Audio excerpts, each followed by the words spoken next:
Today we are going to prove that intersection of two subgroups is a subgroup. Given a group G and suppose we have two subgroups of that group, namely H and K, so we have to show that H intersection K is actually a subgroup of G.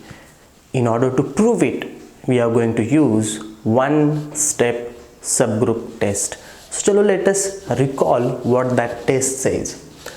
So given a group G, H will be a subgroup of G if, remember what I am saying, H will be a subgroup of G if H is non-empty, H is a subset of G.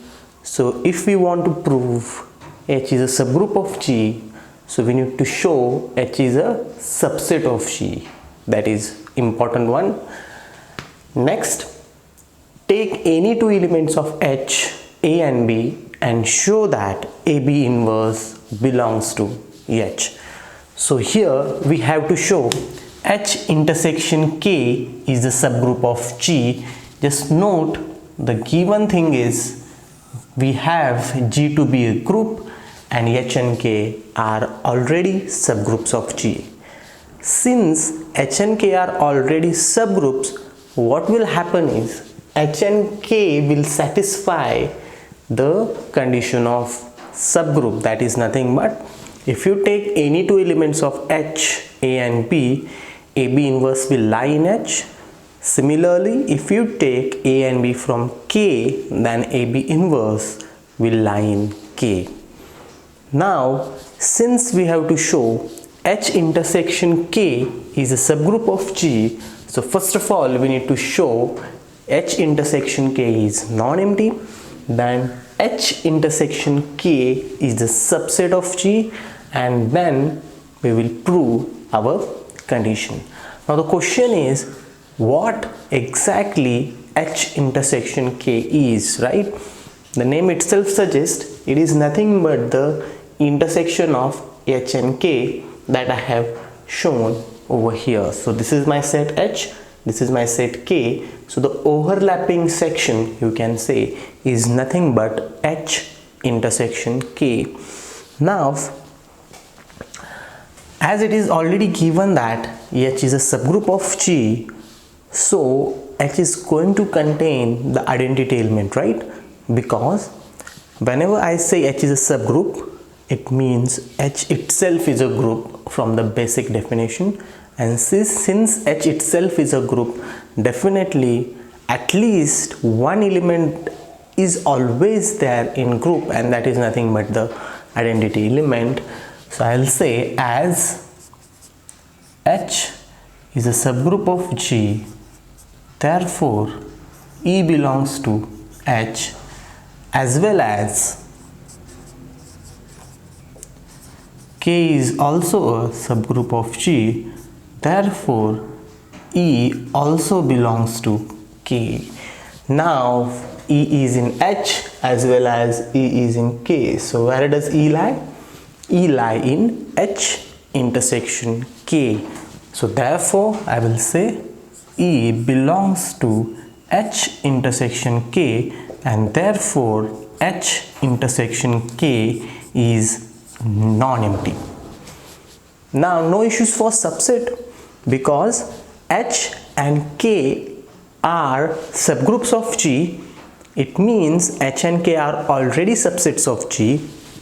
So you can say outside we are having this G and H and K are inside G. So therefore definitely H intersection K is also inside G. So I'll say clearly H intersection K is a subset of G.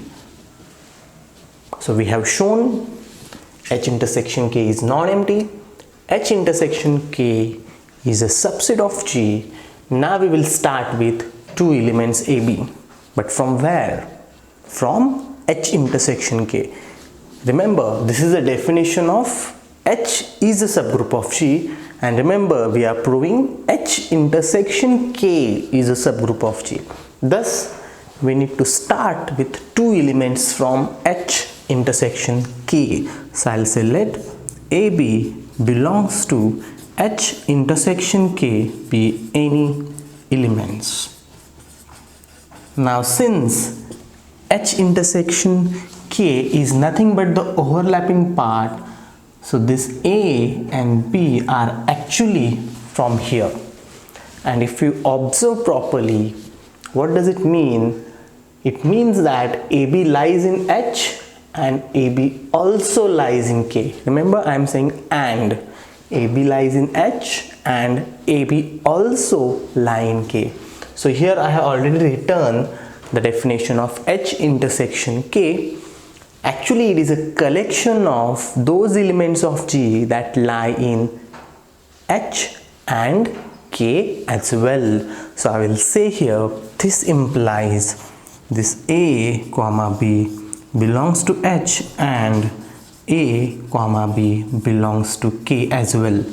But as explained earlier, H is a subgroup of G and K is also a subgroup of G.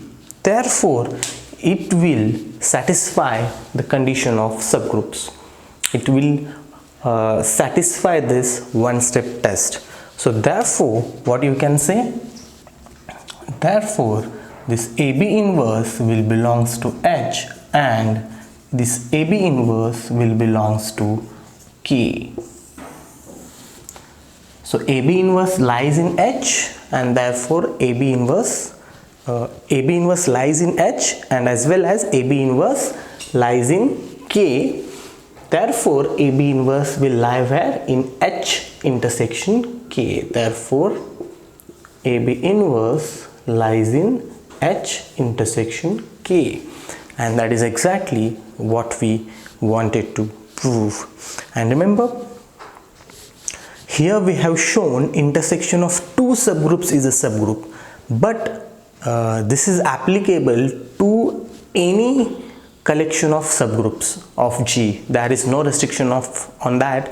If you take 10 subgroups of G, still intersection of that 10 subgroups is again going to be a subgroup of G.